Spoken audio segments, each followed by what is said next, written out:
Assalamualaikum warahmatullahi wabarakatuh. Assalamualaikum. Wahai guru kami, di zaman yang sekarang ini, bagaimana cara kita mencari seorang mursyid yang kamil, seorang guru yang bisa membimbing, guru yang sempurna, di mana seorang yang mursyid kamil ini diibaratkan seperti belerang merah, di mana biasanya belerang itu berwarna abu-abu, tapi belerang ini berwarna merah, saking berharganya seorang guru ini. Dan mohon arahannya. Sekian dari saya. Wassalamualaikum warahmatullahi wabarakatuh. Assalamualaikum warahmatullahi wabarakatuh.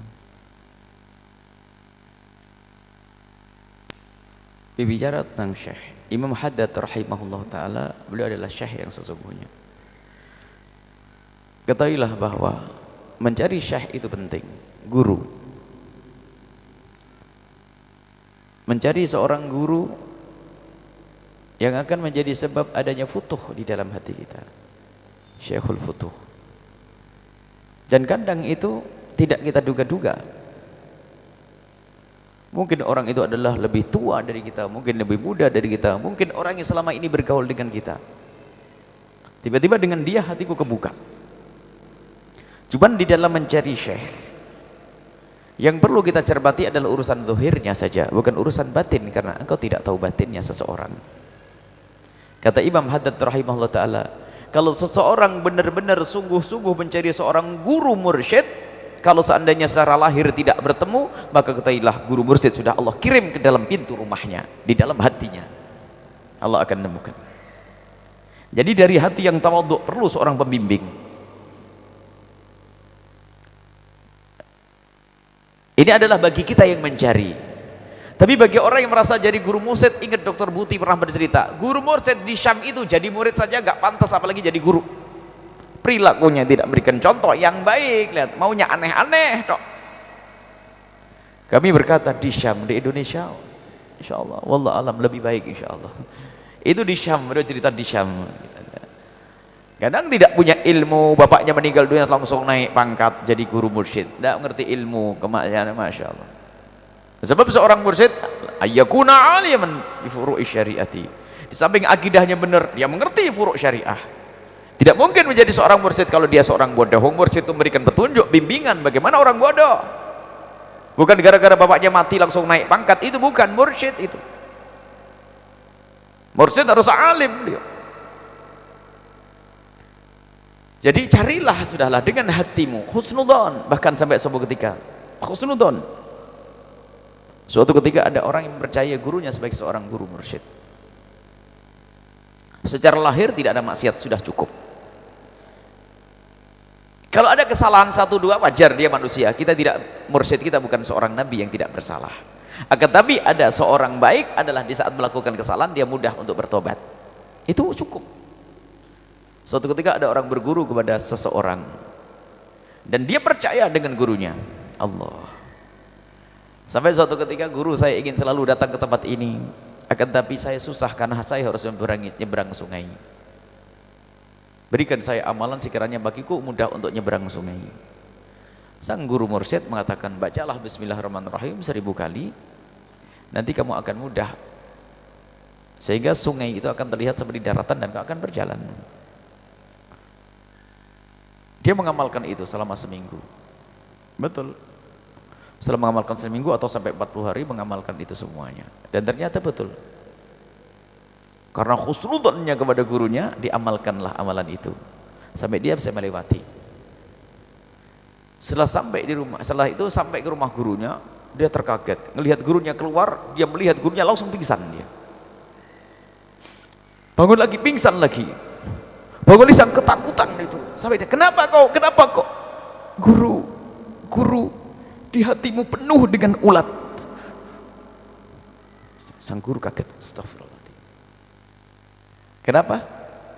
Gurunya adalah munafik, gurunya adalah pendusta, muridnya tulus, tapi karena ketulusan murid dia jadi wali. Cuman setelah itu gurunya itu setelah begitu sadar kalau dirinya itu memang pembohong, rupanya gurunya itu menjadi wali setelah muridnya. Jadi gurunya menjadi wali setelah muridnya. Jadi ada kesadaran. Artinya ini satu contoh bahwasanya yang penting kita husnudzon kepada orang yang kita anggap guru dimanapun kita berada. Bahkan mungkin, mohon maaf, guru kampung kita mungkin dia yang hanya ngajari fasolatan sama kita, tapi orang yang tulus mungkin dia tidak maksiat, tidak ini. Secara lahir dia membimbing kita untuk benar, menjauhkan dari kemungkaran. Perilakunya adalah contoh, itu sudah cukup. Adapun urusan batinnya beliau adalah dengan Allah. Sampai kita diajari, ya Allah tutuplah mata kami dari aib guru kami. Sebab kalau kita melihat aib guru kita, takut kita tidak bisa husnudzon lagi. Kecuali memang maksiat terang-terangan. Lihat kata Imam Ghazali, di antara maksiat terang-terangan adalah gunjing atau jiharan, maksiat yang dusta yang terang-terangan. Ada majelisnya ulama kok bergunjing. Iya betul kata Imam Ghazali, gunjing, ngomongin orang, ngomongin kayak situ, ustadz sini, bukan mursyid lagi itu, biarpun katanya terbang di awang-awang. Kata Imam Ghazali rahimahullah, faqihatul fuqaha, gunjing. Ini kenapa harus dikhususkan gunjing? Imam Ghazali nyebut masalah gunjingan karena para ulama paling enak itu kalau gunjing, omongannya didengar. Sebab nanti ada bab dalam urusan hadis al-jarh wa ta'dil. Ada dalam pembahasan ilmu hadis adalah menilai ulama, ini pantas tidak diambil ilmu hadisnya, kadang-kadang berkembang menjadi penggunjingan. Kalau tidak, hati-hati. Sehingga ini bisa saja babnya gunjing, si fulan begini, si fulan begini, si fulan begini, si ini begitu, manu fitnah. Sehingga itu berangkat dari kedengkian, la hasada ka hasadil ulama, tidak ada kedengkian melebihi daripada dengkinya ulama habis-habisan. Dan itu selalu kami ulang-ulang. Tujuannya apa? Biar kuping saya itu dengar, bukan untuk orang lain. Ini loh kuping ini loh, biar tidak gunjing. Kadang pun kita sering dipancing di majelis, Buya Ustadz ini gimana? Jangan ngajak saya masuk neraka. Stop.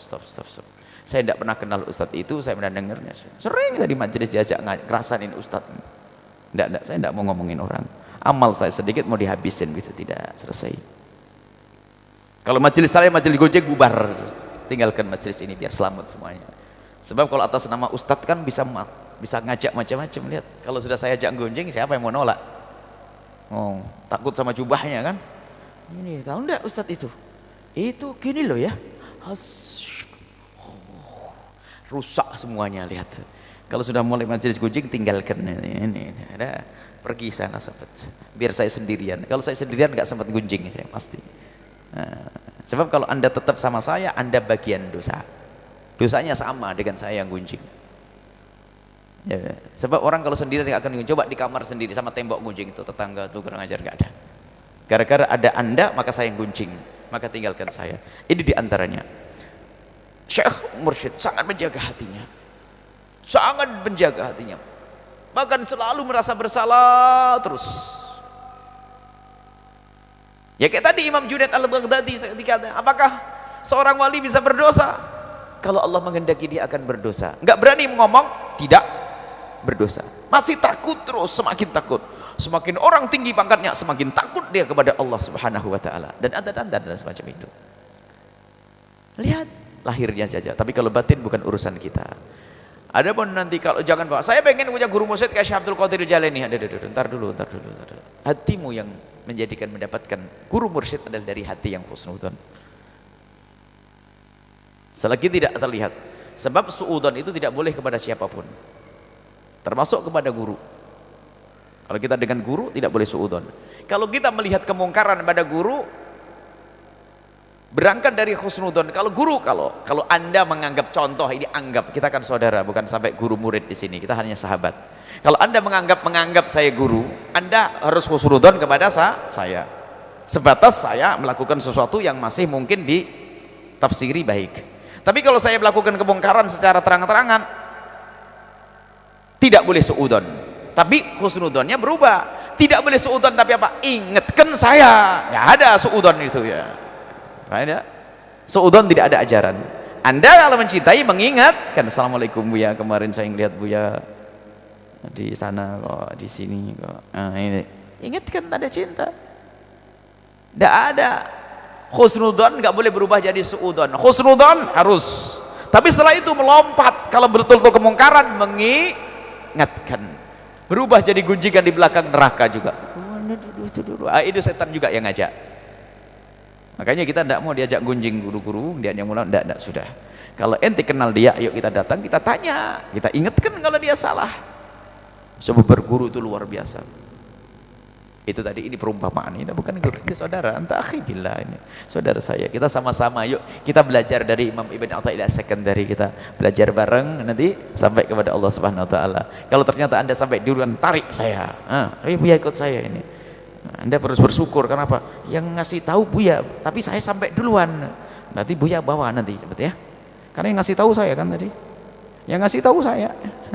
Tapi kok sampai duluan, bawa saya nanti. Bukan berarti saya harus sampai duluan. Di sini yang duduk di sini itu bukan karena lebih hebat. Dikatakan masyayikh, kibar masyayikh mengatakan, kalau aku harus termasuk Dr. Muhammad Said Ramadan Al-Buti. Kalau ternyata aku suatu ketika, subhanallah tawaduknya orang. Kalau suatu ketika aku bisa ngomong fasih, yang bisa dipahami oleh orang, enak didengar, khusnudunku adalah apa? Karena di sini ada orang yang pemahamannya lemah. Karena pemahaman Allah cinta kepada orang tersebut, maka jadikan lisan saya fasih, bukan karena saya punya kelebihan. Loh gitu. Jadi nggak sempat dia menyanjung dirinya, tuh nggak sempat. Kalau tiba-tiba masuk, kalau saya tiba-tiba ngomong enak, ngomong baik, berarti yang baik Anda. Apa? Anda bagian denger. Karena Allah sayang kepada Anda, jadikan lisan saya fasih, bukan karena kelebihan di saya. Itu loh, Dokter Buti ngomong gitu. Nggak perlu ngomong siapa dulu nih, terpukau, menangis, geleng-geleng kepala. Bukan itu. Baik, semoga Allah menjaga kita semuanya. Bangun saling cinta karena Allah. Cari guru dimanapun berada. Cari guru dan cari guru, maka ketahuilah Allah akan mengirim guru mursyid di depan pintu rumahmu kalau engkau menjadi guru, dan tidak diduga-duga. Semoga Allah menemukan kita dengan guru-guru mulia. Dan ketahuilah guru kita sesungguhnya adalah Nabi Muhammad, maka guru kita pun yang sambung dengan Nabi Sallallahu Alaihi Wasallam. Ketemu harus guru. Ada guru lahir, carilah guru lahir dulu yang ngajari syariat lahir dulu. Nanti akan ketemu guru batin. Guru lahir adalah ngajari halal, haram, tidak boleh, ini itu dan sebagainya. Pendusta. Kalau kita punya guru ngajari gak benar, gak apa-apa. Kita makomnya lain. Gak apa-apa, saya makomnya lain. Wah ini awas, ini bukan guru, ini iblis itu, pakai baju, pakai jubah itu. Kalau saya minum minuman keras, hukumnya nggak usah berkata kalau bagi saya malah lain, sudah berubah jadi air. Cambuk dulu baru dikatakan wali. Nggak ada wali aneh. Nggak ada wali aneh, kita harus wali syariat. Baik, semoga Allah mengangkat kita menjadi waliullah. Ibu-ibu, bapak-bapak yang sudah ketemu Nabi SAW, tidak usah banyak cerita. Saya titip salam saja sudah. Biar saya dibawa nanti sudah. Anda mungkin, kami yakin ada beberapa orang yang ketemu Nabi SAW. Dari para yang cerita, titip antara engkau dengan Allah. Cuman saya pesan, kalau ketemu lagi saya titip salam untuk Rasulullah SAW. Titip salam Bu ya. Mau ketemu Nabi Muhammad. Salamin saya nanti saya ketemu ya Pak ya. Salamin ya Nabi SAW. Ini saja, wallahu a'lam bissawab.